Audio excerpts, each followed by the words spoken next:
Hey guys, welcome back to my channel. In today's video, we'll be doing some aesthetic upgrades on my 99 Lexus SC 300. I'll be showing you how to take your side markers from this to this.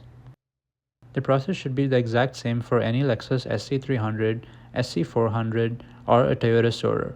This includes the model years from 1992 to 2000. So let's get right into it. The side markers are mounted to the front bumper and therefore are pretty easy to access. We can get to them by peeling back the fender liner and the front wheel well. First, however, to make things easier, make sure to turn the steering wheel all the way to the direction opposite to the side of the car you're working on. Now that the fender liner is more accessible, we can see that it is made of two parts, an upper and a lower liner. For this process, we don't have to completely remove either the upper or the lower. We're just going to loosen the upper and peel it back to access the side markers. So all we have to do is to remove these two 10mm bolts over here.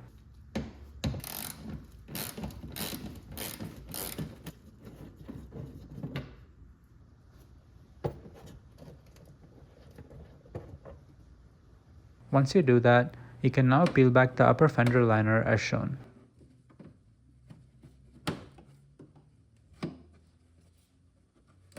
The side marker is held on by two 8mm nuts. Since we're only removing the upper fender liner, it's not possible to see where the ratchet is going and you'll have to go in blind and do it by feel.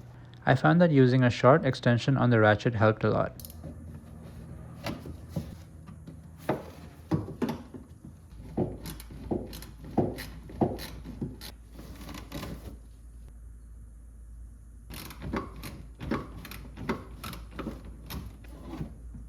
It takes a little bit, but we finally get the side marker out without any issues. Remove the bulb and the connector to the side marker by twisting and pulling as shown.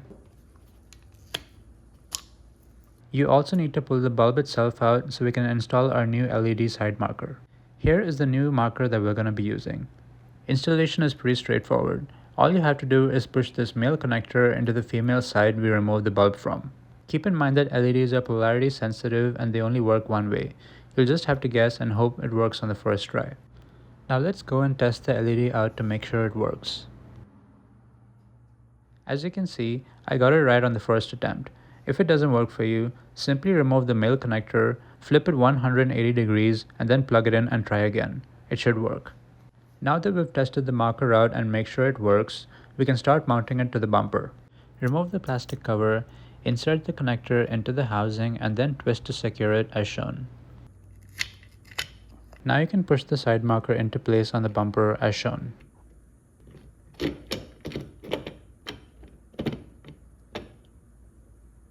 The new markers come with their own fastening 8mm nuts, so use them.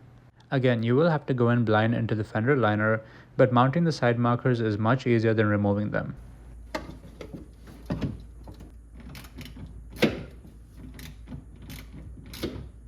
Ensure not to tighten the nuts too much. Just make sure it's nice and snug. Finally, don't forget to reinstall the two bolts we removed securing the fender liner to the front bumper.